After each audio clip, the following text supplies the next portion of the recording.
Megan. Good afternoon. It's good to see you again. Good to be here. Thank you for inviting me. Yeah, I'm so glad you could make it. So first up, I was just hoping you could tell us more about the film program that you're going to be sharing with us tomorrow, sort of generally, what you're going to be showing and sharing with us. I'm going to talk a lot about the whole talk is dedicated to the history of kino clubs in the former Yugoslavia, Socialist Yugoslavia. Kino clubs as a network, as a phenomenon, as a space for exchange in many ways, as a production space, and as sort of I guess the mythical beginning in some ways of what would turn into the Black Wave, what would turn into new film, sort of the new film generation in general in Yugoslavia, and that would eventually sort of morph into what I call a sort of a combative, polemical outcropping called the Black Wave. So a lot of these things and a lot of things that were happening in film culture in Yugoslavia at that time got their start in the clubs as sort of a formative ground. So I'll talk about that, and then I'll talk also specifically about certain artists, certain directors, certain individuals that were connected to the clubs that either made work in the clubs or sort of circulated around the clubs somehow. That includes film festivals, that includes not so much publication. That happened a little bit later, I would say, though there were specific courses and publications that film club members had to tackle in order to sort of matriculate through this network. And I'll also talk about specific films that in some cases have become very legendary works of alternative, avant-garde cinema, not just in Yugoslavia, but just in Europe in general. And maybe also some lesser known works that sort of are sort of held dearly and cherished by those who are really close to the clubs and sort of really know this films and this output. So yeah, and yeah, some of the larger sort of well-known names like Dusan Makavejev, Tomislav Gotovac, Živan Pavlović, so on and so forth, and maybe some lesser-known names like Mihovil Pancini, Vladimir Petek, Petar Aranđelović, and so on and so forth. Yeah, so it'll be a variety of, hopefully, introductions to different peoples and works throughout this era. That's really exciting. I can't wait. Can you tell us more about how you got into doing this research in Serbia and the former Yugoslavia? Yeah, the research for me started, well, I came there specifically to continue my studies and to do my doctoral studies there. So my original idea was to investigate the Black Wave, and what that meant, what it is, what it was, which eventually led me further and further back, whether toward talking about the film schools or researching the history of the Kinoteca or researching the clubs, which became a key sort of element that I didn't know, obviously, until I got there and started doing the work.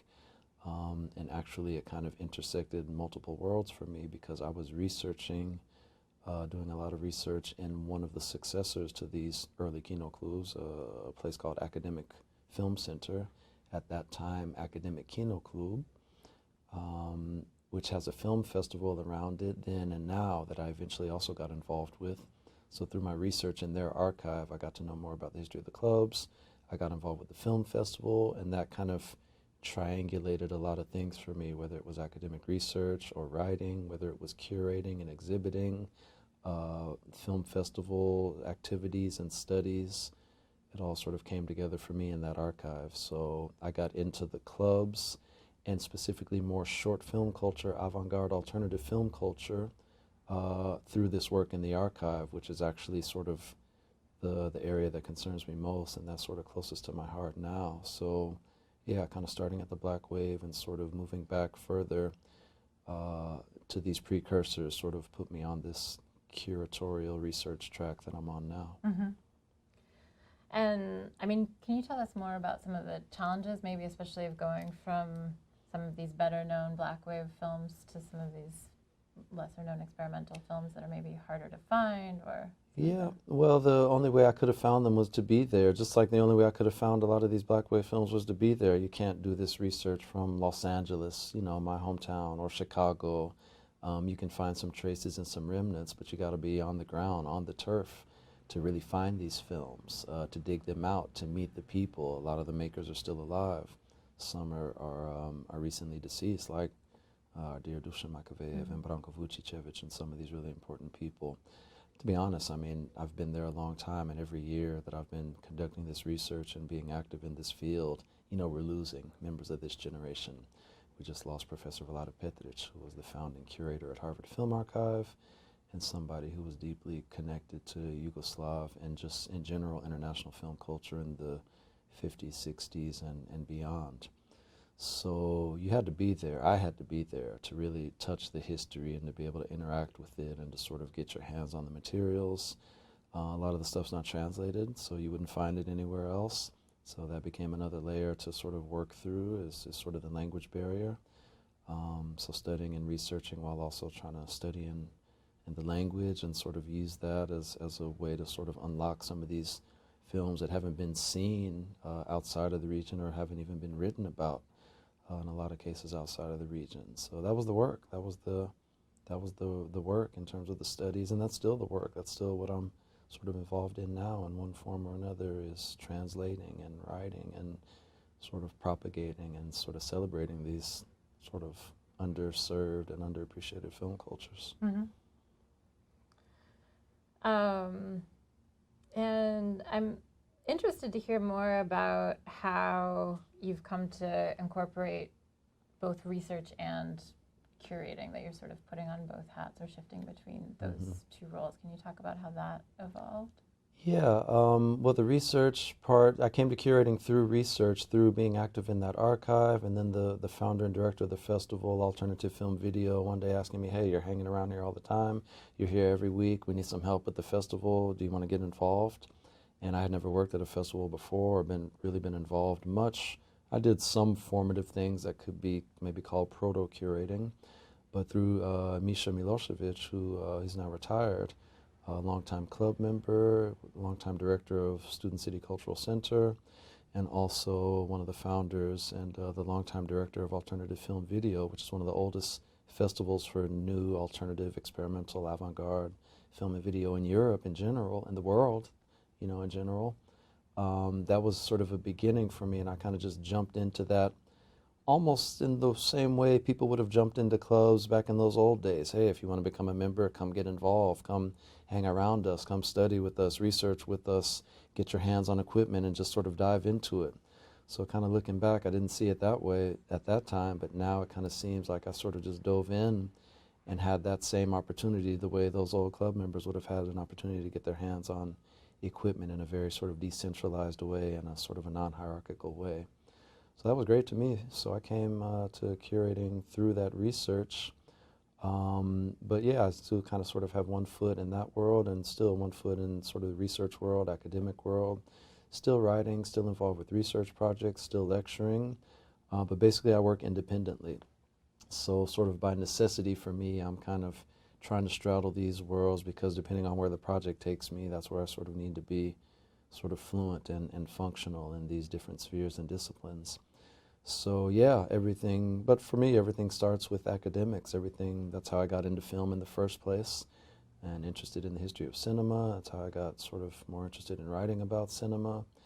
And it all comes for me through academics, through research, and then eventually branching out into some of these other areas that are connected and that are sort of, you know, not so unique to my situation. Mm-hmm. You know, a lot of colleagues are sort of either, if they're curators, they're also lecturing, working at university sometimes, and vice versa. Next week I'll work on a program with Professor Pavle Levy from Stanford University.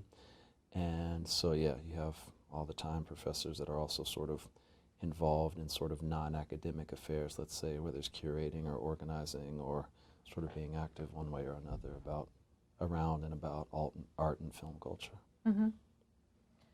Yeah, I mean, another thing that's interesting for me about the possibilities of doing that is when you're showing these films, whether it's to local audiences or to audiences in the US or Europe, and then you get to see their reactions, sort of, I'm curious how that shapes the way that you're watching these films. Well, every time I see it, it's an experiment. It's the best thing in the world is to watch things with a new audience and kind of see it through their eyes, because then it's always new. It's always a different experience. You always notice things that you didn't notice before, or you're sensitive to the way people react to certain things. So it's always new. Every film program that I organize is an experiment for me, because I don't know how that program will play in front of an audience.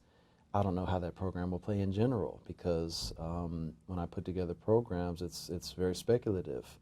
I don't often have the luxury of resources or time to sort of sit in a cinema or wherever, or a gallery or museum, and test a program that I'm going to show, whether it's by myself or an audience of peers or some actual audience. I don't often have that luxury.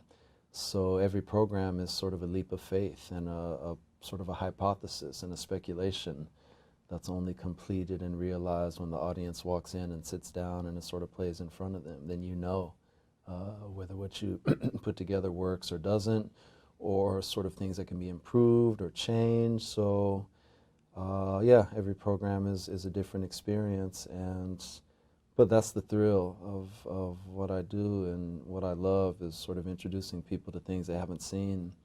The same thrill that I have when I'm introduced to films or texts or whatever that I don't know about, and just sort of sharing that information and circulating information in different communities is always sort of, that's sort of the sweet part of the job, is seeing how that plays out in front of different people. Mm-hmm.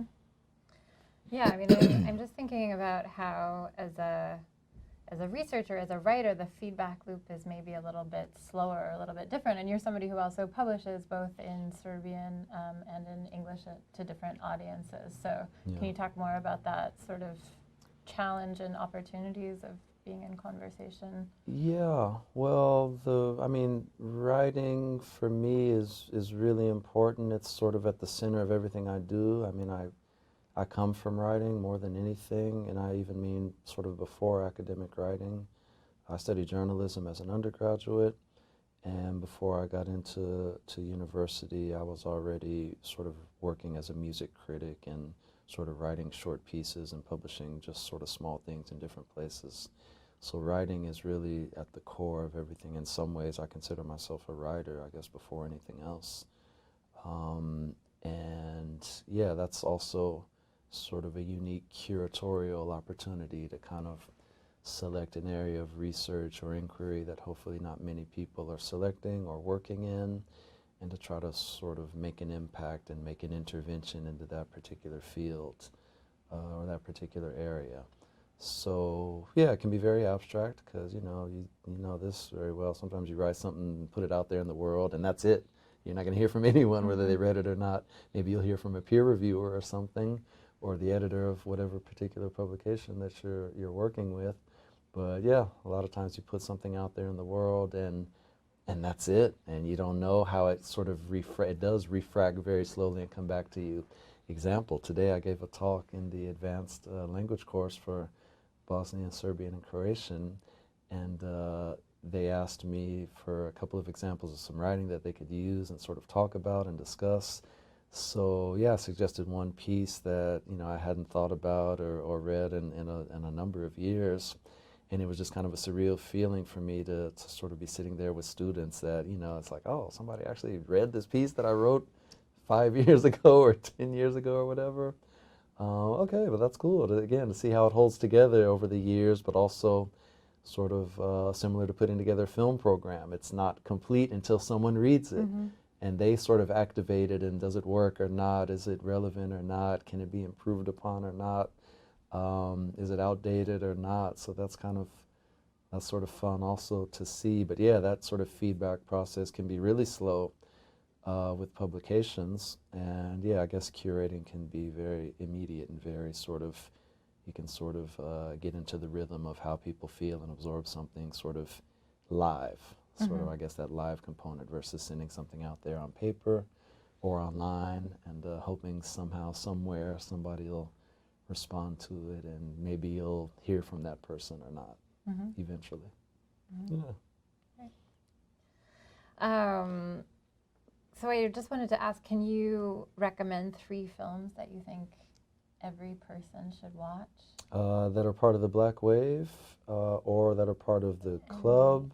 Any 3 films. Anything, 3 films in the history of cinema? Yeah. That's a tough question. You can narrow it for yourself. And I would maybe limit it to the subject of our conversation. Okay. So I would say, what are the 3 key Black Wave films that I would hope anyone would see? Well, I guess top of the list would be Dusan Makavejev's masterpiece, WR, Mysteries of the Organism, which was made in 1971 and was the first film that I saw when I started encountering this idea, what is the Black Wave, and having no idea what it was, but sort of taking my first formative steps to see, is this something I'd be interested in?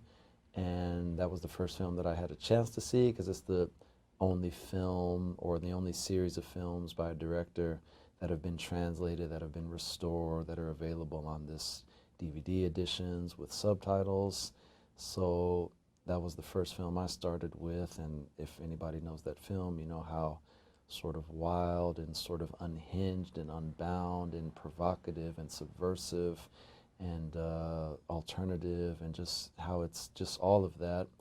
And it's literally like it's immediately a doctoral course, and you know, that you have to catch up to, especially if you don't know anything about the language or the history like I didn't at that point.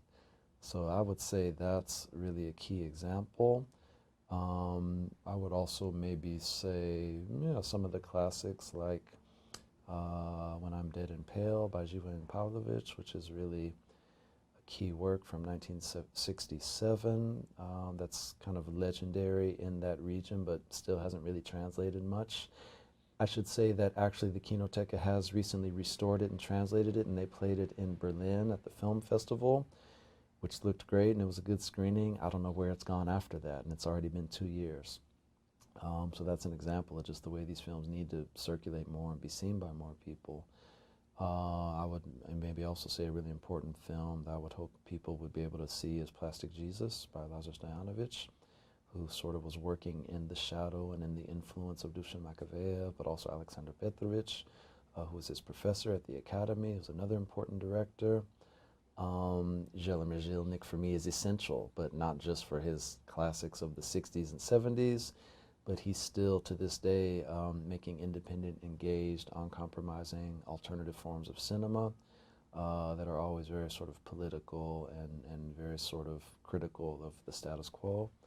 And I would say he's one of these living legends of not just European, but just international cinema. His early film, well, his film Early Works from 1969 would be a starting point. But then we would have to talk about club films and Tomislav Gotovac and his Belgrade trilogy, Mihovil Pancini with his great anti-film, all the stuff that I'll talk about tomorrow. So it's impossible to choose just a few, because then I want to talk about a few more, and it's just, yeah, life's too short. Okay, well, that's a wonderful introduction to the introduction that you'll give us tomorrow that will get us all hooked, I'm sure, to keep watching more. So, hopefully so. Thank you so much. I can't wait to see the program tomorrow. Thank you. Thanks for coming. I appreciate